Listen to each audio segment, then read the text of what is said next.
ದೇವರು ಪ್ರೀತಿಸುವ ಪ್ರೀತಿಯ ಬಿಗ್ ಜೆ ಟಿ ವಿ ಪ್ರಿಯ ವೀಕ್ಷಕರಿಗೆ ನಮ್ಮ ಕರ್ತನಾದ ಯೇಸು ಕ್ರಿಸ್ತನ ಹೆಸರಿನಲ್ಲಿ ನಿಮ್ಮನ್ನು ವಂದಿಸಿ ಸ್ವಾಗತ ಬಯಸ್ತಿದ್ದೇವೆ. ಬನ್ನಿರಿ, ದೇವರ ವಾಕ್ಯವನ್ನು ಇಂದು ನಾವು ಅಧ್ಯಯನ ಮಾಡಿಕೊಳ್ಳೋಣ.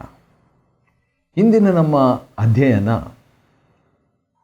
ಲೂಕನ ಬರೆದ ಸುವಾರ್ತೆ, the gospel of luke chapter 2, 2ನೇ ಅಧ್ಯಾಯ. ಲೂಕ್ಸ್ ಗಾಸ್ಪಲ್ ಚಾಪ್ಟರ್ 2, ಲೂಕನ ಸುವಾರ್ತೆ 2ನೇ ಅಧ್ಯಾಯ ಮತ್ತು 22ರಿಂದ 52 ವಚನಗಳವರೆಗೆ. 2ನೇ ಭಾಗ ಲೂಕನ ಬರೆದ ಸುವಾರ್ತೆ 2ನೇ ಅಧ್ಯಾಯ 22ರಿಂದ 52 ವಚನಗಳವರೆಗೆ ಇರುವಂಥ ವಾಕ್ಯ ಭಾಗ. ಈ ಲೂಕನ ಬರೆದ ಸುವಾರ್ತೆ 2ನೇ ಅಧ್ಯಾಯ 22ರಿಂದ ಇರುವಂಥ ವಾಕ್ಯ ಭಾಗದಲ್ಲಿ ಕ್ರಿಸ್ತನ ಬಾಲ್ಯತನದ ಬಗ್ಗೆ 22 ಸತ್ಯಗಳನ್ನು ನೋಡಿಕೊಳ್ಳಬಹುದು. 20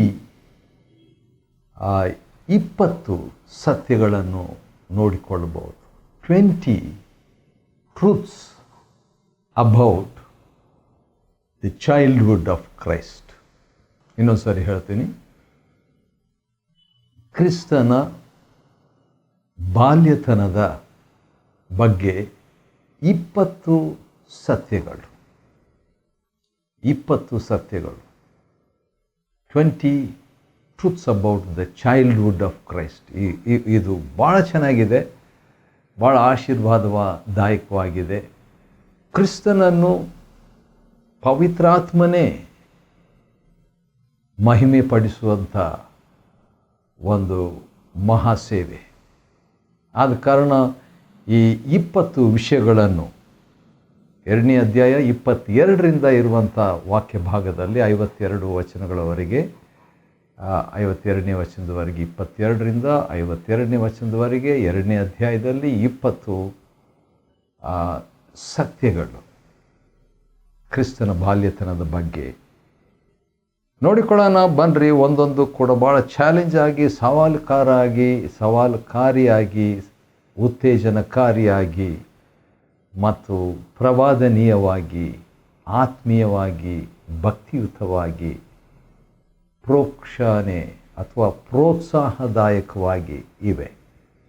ಮೊದಲನೇದಾಗಿ ಲೂಕನ ಬರೆದ ಸುವಾರ್ತೆ 2ನೇ ಅಧ್ಯಾಯದ 22ನೇ ವಚನದಲ್ಲಿ ನೋಡುವಾಗ, ಯೋಸೇಫ ಮತ್ತು ಮರಿಯ ಇವರು ಶಿಶುವನ್ನು ಕರ್ತನಿಗೆ ಸಮರ್ಪಿಸುವುದಕ್ಕಾಗಿ ಯೆರೂಸಲೇಮಿಗೆ ಬಂದರು. ಬೆತ್ಲೆಹೇಮ್ನಿಂದ ಯೆರೂಸಲೇಮಿಗೆ ಪ್ರಯಾಣ ಮಾಡಿ ಬಂದಿದ್ದಾರೆ. ಬಂದ ಉದ್ದೇಶ ಏನು?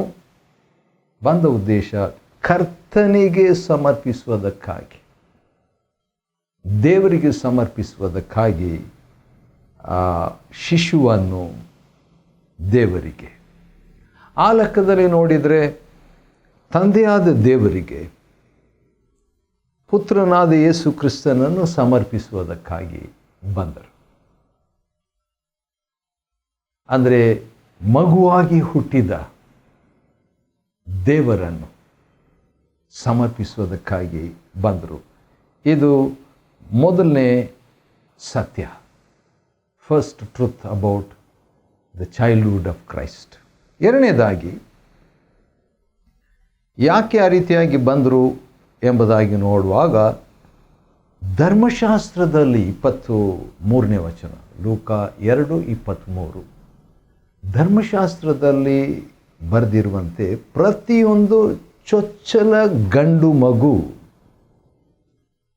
ಕರ್ತನಿಗೆ ಸಮರ್ಪಿಸಬೇಕಂತ ಹೇಳ್ಬಿಟ್ಟು, ಅದು ಮೋಶೆಯ ಧರ್ಮಶಾಸ್ತ್ರದಲ್ಲಿ, ಅಂದರೆ ವಿಮೋಚನ ಕಾಂಡ 13ನೇ ಅಧ್ಯಾಯದಲ್ಲಿ 2ನೇ ವಚನ ಮತ್ತು 12ನೇ ವಚನದಲ್ಲಿ ಬರೆದಿರುವಂತೆಯೇ ಅವರು ಆ ರೀತಿಯಾಗಿ ಮಾಡಬೇಕಾಯಿತು. ಯಾಕಂತ ಹೇಳಿದರೆ ಯಾಜಕಕಾಂಡ 12 ಮತ್ತು ಯಾಜಕಕಾಂಡ 13, 2 ಅಧ್ಯಾಯಗಳಲ್ಲಿ ಈ ಬಗ್ಗೆ ಸಾಕಷ್ಟು ಮಾಹಿತಿ ದೇವರ ವಾಕ್ಯದಲ್ಲಿದೆ. ದೇವರ ವಾಕ್ಯಕ್ಕೆ ಅನುಸಾರವಾಗಿ ಚೊಚ್ಚಲ ಗಂಡು ಮಗು ಯೇಸು ಸ್ವಾಮಿ ಆಗಿರೋದರಿಂದ ಆ ಮಗುವನ್ನು ಸಮರ್ಪಿಸುವುದಕ್ಕೆ ಅಂತ ಬಂದರು. ಅದು ಎರಡನೇ ಒಂದು ಸತ್ಯ. ದೇವರ ವಾಕ್ಯಾನುಸಾರವಾಗಿ ಮೋಶೆಯ ಧರ್ಮಶಾಸ್ತ್ರಾನುಸಾರವಾಗಿ ಸಮರ್ಪಿಸುವುದಕ್ಕೆ ಬಂದರು. ಮೂರನೇದಾಗಿ ಅವರು ದೇವರ ವಾಕ್ಯದಲ್ಲಿ ಇನ್ನೊಂದು ವಿಷಯ ಕೂಡ ಬರೆದಿತ್ತು. ಅದೇನೆಂದರೆ, ಒಂದು ಜೊತೆ ಬೆಳವಕ್ಕಿ, 2 ಪಾರಿವಾಳದ ಮರಿಗಳಾಗಲಿ. ಅಂದರೆ ಬೆಳವಕ್ಕಿ, ಒಂದು ಜೊತೆ ಬೆಳವಕ್ಕಿಯನ್ನಾಗಲಿ 2 ಪಾರಿವಾಳದ ಮರಿಗಳನ್ನಾಗಲಿ ಅರ್ಪಿಸಬೇಕು ಎಂಬುದಾಗಿ ಯಾಜಕಾಂಡ 12ನೇ ಅಧ್ಯಾಯ 8ನೇ ವಚನದಲ್ಲಿ ಬರೆದಿರುವಂತೆ ಅವರು ಏನು ಮಾಡಿದರು? ಅವುಗಳನ್ನು ಸಮರ್ಪಿಸಿದರು. ಆದ ಕಾರಣ ಈಗ ಕ್ರಿಸ್ತನ ವಿಷಯದಲ್ಲಿ ಅಥವಾ ಕ್ರಿಸ್ತನ ಬಾಲ್ಯದ ವಿಷಯದಲ್ಲಿ ನೋಡುವಾಗ ಕರ್ತನಿಗೆ ಶಿಶುವನ್ನು ತಂದರು, ಸಮರ್ಪಿಸಿದರು. ಧರ್ಮಶಾಸ್ತ್ರದಲ್ಲಿ ಬರೆದಿರುವಂತೆ ಚೊಚ್ಚಲ ಗಂಡು ಮಗುವನ್ನು ಸಮರ್ಪಿಸಿದರು. ಮತ್ತು ದೇವರ ವಾಕ್ಯದಲ್ಲಿ ಬರೆದಿರುವಂತೆ ಆ ಒಂದು ಅರ್ಪಣೆ ಮೋಶೆಯ ಧರ್ಮಶಾಸ್ತ್ರದಲ್ಲಿ ಬರೆದಿರುವಂತೆ ಸಮರ್ಪಿಸಿದರು. ಇದು ಮೂರನೇ ಸಂಗತಿ, ಯೇಸುವಿನ ಬಾಲ್ಯಕ್ಕೆ ಸಂಬಂಧಿಸಿ. ಆ ಸಂದರ್ಭದಲ್ಲಿ ಒಬ್ಬ ಮನುಷ್ಯ ಇದ್ದ, ಅವನ ಹೆಸರು ಸಿಮೆಯೋನ ಎಂಬುದಾಗಿ. ಅವನು ಯೆರೂಸಲೇಮಿನಲ್ಲಿ ಇರ್ತಾನ್ರಿ. ನೀತಿವಂತನು, ಮಹಾಭಕ್ತನು. ಮತ್ತು ಅವನು ಯಾವುದೋ ಒಂದಕ್ಕಾಗಿ ಕಾಯ್ತಾ ಇದ್ದಂತೆ. ಅದೇನೆಂದರೆ, ಇಸ್ರಾಯೇಲರಿಗೆ ಆದರಣೆ ನೀಡುವ ಆತನು, ಸಂತೈಸುವ ಆತನು, ಆತನ ಬರುವಿಕೆಗಾಗಿ ಕಾಯ್ತಾ ಇದ್ದಂತೆ. ಈಗ ಬಂದುಬಿಟ್ರು. ವಾವ್! ಆದರೆ ಮಗುವಾಗಿ ಬಂದಿದ್ದಾರೆ ಯೇಸು ಸ್ವಾಮಿ. ಆದ ಕಾರಣ ಇಸ್ರಾಯೇಲರಿಗೆ ಆದರಣೆಯನ್ನು, ಸಂತೈಸುವಿಕೆಯನ್ನು ನೀಡುವ ಆತನು ಯಾವಾಗ ಬರ್ತಾನಂತ ಕಾಯ್ತಾ ಇದ್ದಂತೆ. ಆದರೆ ಆಶ್ಚರ್ಯ, ಅವತ್ತು ಅವನು ಯೆರೂಸಲೇಮಿನಲ್ಲಿ ಇದ್ದಾಗ ಮರಿಯ, ಯೋಸೇಫ ಇಬ್ಬರು ಕೂಡ ಶಿಶು ಯೇಸುವನ್ನು ತೆಕ್ಕೊಂಡು ಯೆರೂಸಲೇಮಿಗೆ ಬಂದಿದ್ದಾರೆ. ಇನ್ನು ಸ್ವಲ್ಪ ಹೊತ್ತಿನಲ್ಲಿ ಮುಂದೆ ಏನಾಗ್ತದೆ ನೋಡೋಣ ಬನ್ನಿರಿ.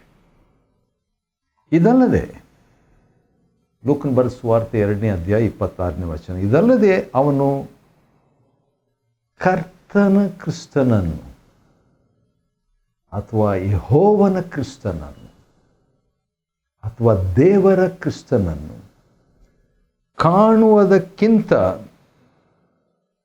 ಕಾಣುವುದಕ್ಕಿಂತ ಮುಂಚೆ ಮರಣವನ್ನು ಹೊಂದುವುದಿಲ್ಲ ಅಂತ ಹೇಳ್ಬಿಟ್ಟು ಪವಿತ್ರಾತ್ಮನು ಈ ಸಿಮೆಯೋನನಿಗೆ ತಿಳಿಸಿದ್ನಂತೆ. ವಾವ್! ಆಶ್ಚರ್ಯ ಅಲ್ವಾ? ಹೌದು. ಹಾಗಾದರೆ ಇದು 5ನೇ ಸತ್ಯ, ಕರ್ತನ ಕ್ರಿಸ್ತನ್. ಆ ರೀತಿಯಾಗಿ ಒಂದು ಪ್ರಕಟಣೆ ಅವನಿಗಾಗಿತ್ತು.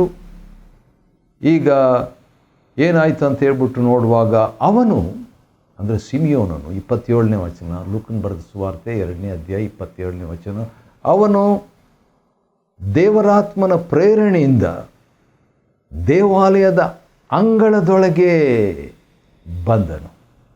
ದೇವರ ಸಾರ್ವಭೌಮತ್ವ ನೋಡ್ರಿ. ಆಗ ಅದೇ ಸಂದರ್ಭದಲ್ಲಿ ಧರ್ಮಶಾಸ್ತ್ರದ ಪದ್ಧತಿಯನ್ನು ಪೂರೈಸಲು ಶಿಶುವಾದ ಯೇಸುವನ್ನು ತಂದೆ ತಾಯಿಗಳು ಒಳಗೆ ತಂದರು. ಹಾಗಾದರೆ ಸಿಮೆಯೋನನು, ಮರಿಯಳು ಮತ್ತು ಯೋಸೇಫನು ಯೇಸು ಶಿಶುವನ್ನು ತಕ್ಕೊಂಡು ಬರುವಂಥ ಒಂದು ಸಂದರ್ಶನ. ಆದ ಕಾರಣ ಆರನೇದಾಗಿ ಯಾರನ್ನು ಹಾರೈಸ್ತಾ ಇದ್ದನು, ಕಾಯ್ತಾ ಇದ್ದನು ಯಾರಿಗೋಸ್ಕರವಾಗಿ? ಯಹೂದ್ಯರು ನಿರೀಕ್ಷಿಸುತ್ತಿದ್ದ ವಿಮೋಚಕನು, ಮೆಸ್ಸಿಯನು ಈಗ ಆಲಯದಲ್ಲಿ ಬರ್ತಾ ಇರುವಂಥ ವೇಳೆಯಲ್ಲಿ ಸಿಮಿಯೋನನ್ನು ಕೂಡ ಬಂದಿರುವಂಥದ್ದು. ಆಗ ಸಿಮಿಯೋನನು ಶಿಶುವನ್ನು ಕೈಗಳಲ್ಲಿ ಎತ್ತಿಕೊಂಡು ಒಂದು ಮಾತು ಹೇಳ್ತಾನೆ, ದೇವರನ್ನು ಕೊಂಡಾಡ್ತಾ ಹೀಗೆ ಹೇಳ್ತಾನೆ, ಸರ್ವೇಶ್ವರ ಕರ್ತನೇ, ನಿಮ್ಮ ವಾಗ್ದಾನದ ಪ್ರಕಾರವಾಗಿ ನಿನ್ನ ದಾಸನ ಸಮಾಧಾನದಿಂದ ಈಗ ಕಳಿಸು. ಯಾಕಂದರೆ ನನ್ನ ಕಣ್ಣುಗಳು ನಿನ್ನ ರಕ್ಷಣೆಯನ್ನು ಕಂಡವು, ರಕ್ಷಕನನ್ನು ಕಂಡವು ಅಂತ ಹೇಳಬೇಕಾಗಿತ್ತು. ಅದು ಕೂಡ ನಿಜವೇ. ರಕ್ಷಣೆಯನ್ನು ಕಂಡವು, ಅದು ಕೂಡ ನಿಜವೇ. ಹೌದು, ಅಂದು ಸಿಮಿಯೋನನು ದೇವರ ರಕ್ಷಕನನ್ನು, ದೇವರ ರಕ್ಷಣೆಯಾದ ಮಗು ಯೇಸುವನ್ನು, ಶಿಶು ಯೇಸುವನ್ನು ಕಂಡನು. ಇದು 7ನೇ ಸತ್ಯ ಯೇಸುವಿನ ಬಾಲ್ಯದ ವಿಷಯದಲ್ಲಿ. ಮತ್ತು 8ನೇದಾಗಿ ನೋಡುವಾಗ ಆ ಶಿಶುವಿನ ವಿಷಯವಾಗಿ ಸಿಮಿಯೋನನು ಇನ್ನೂ ಕೆಲವು ಮಾತುಗಳನ್ನು ಹೇಳ್ತಾನೆ. ಅದೇನೆಂದರೆ, ಅದು ಪ್ರತ್ಯೇಕವಾಗಿ ಮರಿಯಳಿಗೆ ಹೇಳ್ತಾನೆ, ಪ್ರವಾದನೆಯಾಗಿ. ಇಗೋ, ಇಸ್ರಾಯೇಲಿನ ಅನೇಕರು ಬೀಳುವುದಕ್ಕೂ ಏಳುವುದಕ್ಕೂ ಈತನು ಕಾರಣನಾಗಿರ್ತಾನೆ ಅಥವಾ ಆರಿಸದವನಾಗಿ ಇರ್ತಾನೆ. ಅಂದರೆ ಯೇಸು ಸ್ವಾಮಿಯ ವಿಷಯದಲ್ಲಿ ಸಿಮಿಯೋನ್ ಹೇಳಿದ ಮಾತಿನ ತಾತ್ಪರ್ಯ, ಹಿ will be A history changer, ಚರಿತ್ರೆಯನ್ನು ಬದಲಾಯಿಸುವವನು. ಚರಿತ್ರೆಯಲ್ಲಿ ಕೆಲವರು ಹೌದು, ಅನೇಕರು ಮೇಲಕ್ಕೆ ಬರ್ತಾರೆ, ಅನೇಕರು ಕೆಳಕ್ಕೆ ಹೋಗ್ತಾರೆ. ಏಳುವುದಕ್ಕೂ ಬೀಳುವುದಕ್ಕೂ ಅಂತ ಹೇಳುವಾಗ he will change the history of Israel ಎಂಬುದಾಗಿ. ಅದು 8ನೇದಾಗಿ ಕ್ರಿಸ್ತನ ವಿಷಯವಾದಂಥ ಸಿಮಿಯೋನು ಹೇಳಿದಂಥ ಒಂದು ಪ್ರವಾದನೆ ಅಷ್ಟೇ ಅಲ್ಲ, ಈತನು ಒಂದು ಸೂಚನೆಯಾಗಿರ್ತಾನೆ. He will be a sign, ಒಂದು ಸಂಕೇತವಾಗಿ ಇರ್ತಾನೆ ಎಂಬುದಾಗಿ ಕೂಡ ಲೂಕನ ಬರೆದ ಸುವಾರ್ತೆ 2ನೇ ಅಧ್ಯಾಯದ 34ನೇ ವಚನದಲ್ಲಿ ಸಿಮಿಯೋನನು ವಿಶೇಷವಾಗಿ ಮರಿಯಳಿಗೆ ಈ ಪ್ರವಾದನೆಯನ್ನು ನುಡಿತಾನೆ. ದೇವರನ್ನು ಕೊಂಡಾಡಿ ಈಗ ಪ್ರವಾದನೆಯನ್ನು ನುಡಿದು ಮರಿಯಳ ವಿಷಯದಲ್ಲಿ ಕೂಡ ಒಂದು ಚಿಕ್ಕ ಪ್ರವಾದನೆಯನ್ನು ಹೇಳಿಬಿಟ್ಟು ಹೊರಟು ಹೋಗ್ತಾನೆ. ಅದೇ ಆಲಯದಲ್ಲಿ ಇನ್ನೊಬ್ಬ ಮಹಿಳೆ ಇದ್ದರು. ಭಕ್ತಿವಂತನಾದ ವ್ಯಕ್ತಿ ಸಿಮಿಯೋನು ಈಗ ತಾನೇ ದೇವರಾತ್ಮನ ಪ್ರೇರಣೆಯಿಂದ ಬಂದು ಕ್ರಿಸ್ತನನ್ನು ಕಂಡು, ಮಗುವಾಗಿದ್ದ ಶಿಶುವಾದ ಯೇಸುವನ್ನು ಕಂಡು ಹೋದ. ಈಗ ಇನ್ನೊಬ್ಬ ಮಹಿಳೆ,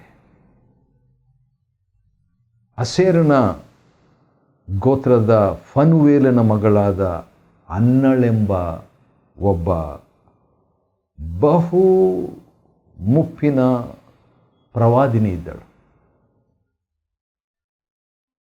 ಅವಳು ಮದುವೆಯಾಗಿ ಗಂಡನೊಂದಿಗೆ 7 ವರ್ಷ ಬಾಳಿದ್ಲಾದರೆ 84 ವರ್ಷ ವಿಧವೆಯಾಗಿದ್ದಳು.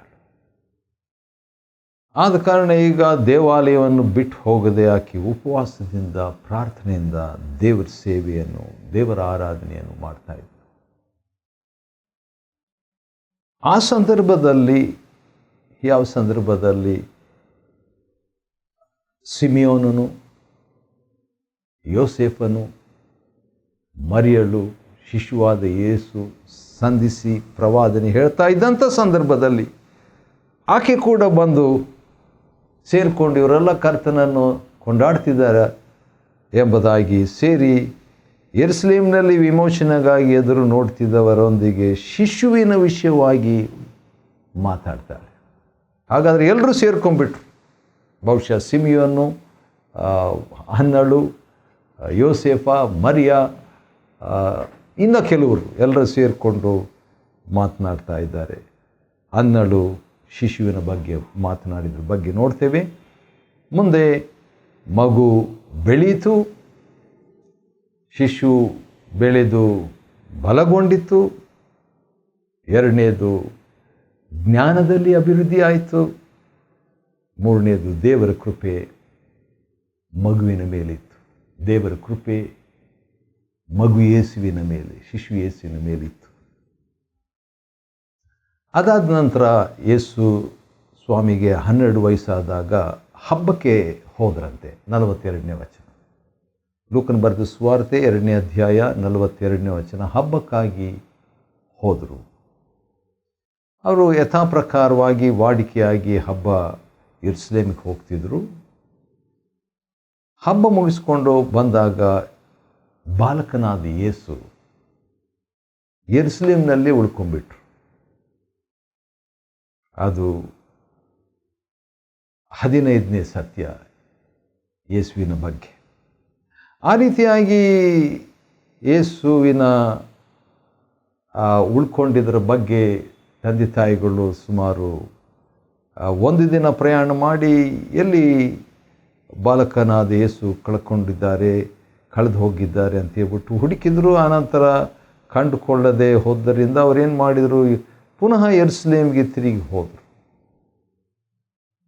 ಯೆರೂಸಲೇಮಿನಿಂದ ಭಾಳ ದೂರ ಬಂದುಬಿಟ್ರು. ಆನಂತರ ಮತ್ತೆ ಅವರು ಪ್ರಯಾಣವಾಗಿ ಮತ್ತೆ ಯೆರೂಸಲೇಮಿಗೆ ಹೋಗ್ತಿದ್ದಾರೆ. ಹೋಗ್ಬಿಟ್ಟು 3 ದಿನಗಳಾದ ಮೇಲೆ, ಹೋಗಿ ಬರಲಿಕ್ಕೆ ಹತ್ರ 3 ದಿನ ಆಯಿತು. ಹುಡುಕಿದ್ರು.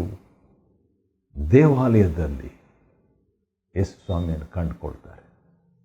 ಬಾಲಕನಾದ ಯೇಸುವನ್ನು. ಲೂಕನ ಬರೆದ ಸುವಾರ್ತೆ 2ನೇ ಅಧ್ಯಾಯ 46ನೇ ವಚನ. ಆದ ಕಾರಣ ಬೋಧಕರ ನಡುವೆ ಯೇಸು ಸ್ವಾಮಿ ಕೂತುಕೊಂಡು ಅವರ ಮಾತುಗಳನ್ನು ಕೇಳಿಸಿಕೊಂಡು, ಎರಡನೇದು ಪ್ರಶ್ನೆಗಳನ್ನು, ದೇವರ ವಾಕ್ಯದ ವಿಷಯದಲ್ಲಿ ದೇವರ ಬಗ್ಗೆ ಪ್ರಶ್ನೆಗಳನ್ನು ಕೇಳಿಕೊಂಡು ಕೂತಿರುವಂಥ ದೇವಾಲಯದ ಅನುಭವ. 3 ದಿನ. ವಾವ್! ತಂದೆ ತಾಯಿಗಳಿಲ್ಲ. ವಾವ್! ಭಯಪಡಲಿಲ್ಲ. ಆ ರೀತಿಯಾಗಿ ಕೇಳಿಸ್ಕೊಂಡಿದ್ದಾಗ, ಕಂದ, ನಿನ್ನನ್ನು ಹುಡುಕಿದ್ವಿ ಎಂಬುದಾಗಿ ಮರಿಯಳು ಹೇಳಿದಾಗ 49ನೇ ವಚನ ಯೇಸು ಸ್ವಾಮಿ ಕೊಟ್ಟಂಥ ಉತ್ತರ ಆಶ್ಚರ್ಯ. 12 ವಯಸ್ಸು ಯೇಸು ಬಾಲ್ಯತನದಲ್ಲಿ ಕೊಟ್ಟಂಥ ಉತ್ತರ, ನೀವು ನನ್ನನ್ನು ಹುಡುಕಿದ್ದೇಕೆ? ನಾನು ನನ್ನ ತಂದೆಯ ಮನೆಯಲ್ಲಿ ಇರಬೇಕೆಂಬುದು ನಿಮಗೆ ತಿಳಿಯೋದು ಎಂಬುದಾಗಿ ಕೇಳಿದಾಗ, ತಂದೆಯ ಮನೆಯ ವಿಷಯದಲ್ಲಿ 12 ವಯಸ್ಸಿನಲ್ಲಿ ಬಾಲಕನಾದ ಯೇಸುವಿಗೆ ಗ್ರಹಿಕೆ ಇತ್ತು, ಗೌರವವಿತ್ತು, ಚಿಂತೆ ಇತ್ತು, ಅಟ್ಯಾಚ್ಮೆಂಟ್ ಇತ್ತು, ಸಮರ್ಪಣೆ ಇತ್ತು. ಆದರೆ ಯೇಸು ಸ್ವಾಮಿ ಹೇಳಿದ ಮಾತು ತಂದೆ ತಾಯಿಗಳಿಗೆ ಅರ್ಥ ಆಗಲಿಲ್ಲ. ಆನಂತರ ಅಲ್ಲಿಂದ ಯೆರೂಸಲೇಮಿನಿಂದ ಹೊರಟು ಹೋಗ್ತಾರೆ 3, ಯೇಸು ಸ್ವಾಮಿ ಮತ್ತು ಯೋಸೇಫ, ಮರಿಯಳು. ಲೂಕನ ಬರೆದ ಸುವಾರ್ತೆ 2ನೇ ಅಧ್ಯಾಯ 51ನೇ ವಚನದಲ್ಲಿ ಯೇಸು ಅವರ ಜೊತೆಯಲ್ಲಿ ನಜರೇತಿಗೆ ಬಂದು ಅವರಿಗೆ ಅಧೀನವಾಗಿರ್ತಾನೆ. ಅಧೀನತೆ. ಆ ರೀತಿಯಾಗಿ ಅಧೀನವಾಗಿದ್ದರಿಂದ 52ನೇ ವಚನದಲ್ಲಿ ಯೇಸು, ಹೌದು, ದೇವರ ಮೆಚ್ಚುಗೆಯಲ್ಲಿಯೂ ಮನುಷ್ಯರ ಮೆಚ್ಚುಗೆಯಲ್ಲಿಯೂ ಹೆಚ್ಚೆಚ್ಚಾಗಿ ಬೆಳೆದಂಥ ಮಾತಿನಿಂದ ಮುಕ್ತಾಯವಾಗ್ತದೆ ಲೂಕನ ಬರೆದ ಸುವಾರ್ತೆ 2ನೇ ಅಧ್ಯಾಯ. ಲೂಕನ ಬರೆದ ಸುವಾರ್ತೆ 2ನೇ ಅಧ್ಯಾಯ 22ರಿಂದ 52 ವಚನಗಳನ್ನು ಅಧ್ಯಯನ ಮಾಡಿಕೊಳ್ಳುವಂತೆ ದೇವರು ಕೊಟ್ಟ ಕೃಪೆಗಾಗಿ ಆತನ ಸ್ತೋತ್ರವಾಗಲಿ. ದೇವರು ನಿಮ್ಮನ್ನು ಆಶೀರ್ವದಿಸಲಿ.